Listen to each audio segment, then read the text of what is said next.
حضرت حبیب اجمی رحمت اللہ تعالی علیہ بڑے زبردست اللہ والے گزرے ہیں۔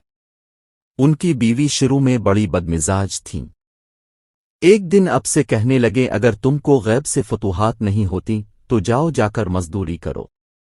اب یہ سن کر گھر سے نکلے کیونکہ ولایت اور دنیاداری آپس میں زیادہ میلان نہیں رکھتی، اس لیے گھر سے باہر کہیں جا کر صبح سے شام تک عبادت میں مشغول رہے اور پھر گھر آ گئے، مگر دل میں بیوی کی تہدید اور تشدید کے خیال سے سخت پریشان تھے۔ چنانچہ پہلا سوال نیک بخت نے ہی کیا کہ تمہاری مزدوری کہاں ہے؟ آپ نے فرمایا جس نے مجھے کام پر لگایا ہے وہ بڑا کریم ہے، مجھے اس سے جلدی کرتے ہوئے شرم آتی ہے۔ یہ سن کر وہ چپ ہو گئی، لیکن اگلے دن کی تاکید کر دی کہ آج ضرور کچھ لے کر آنا۔ آپ نے پھر اسی طرح کیا اور پھر وہی جواب بیوی کو دیا۔ جب کئی دن اسی طرح گزر گئے تو بیوی بہت بگڑی، آج ضرور کچھ اپنے آقا سے مزدوری مانگنا ورنہ اس کا کام چھوڑ دو اور کوئی ٹھکانہ ڈھونڈو۔ آپ نے فرمایا اچھا میں ضرور مانگوں گا۔ حسن معمول گھر سے روانہ ہوئے اور اسی طرح یاد الہی میں مشغول رہے۔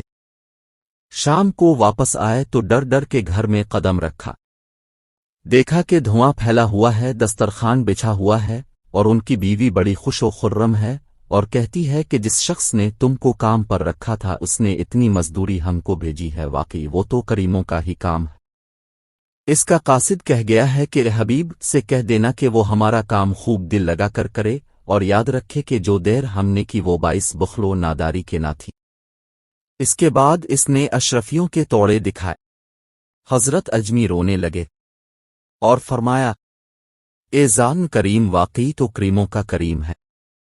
اس طرح کی اور مزید انفارمیٹو ویڈیو کے لیے اگر آپ فیس بک کے یوزر ہیں تو ہمارے پیج کو فالو اور ویڈیو کو لائک اور شیئر کریں، اور اگر آپ یوٹیوب کے یوزر ہیں تو چینل کو لائک اور سبسکرائب کریں اور گھنٹی کے بٹن کو دبائیں تاکہ نئی آنے والی مفید ویڈیو سب سے پہلے حاصل کریں۔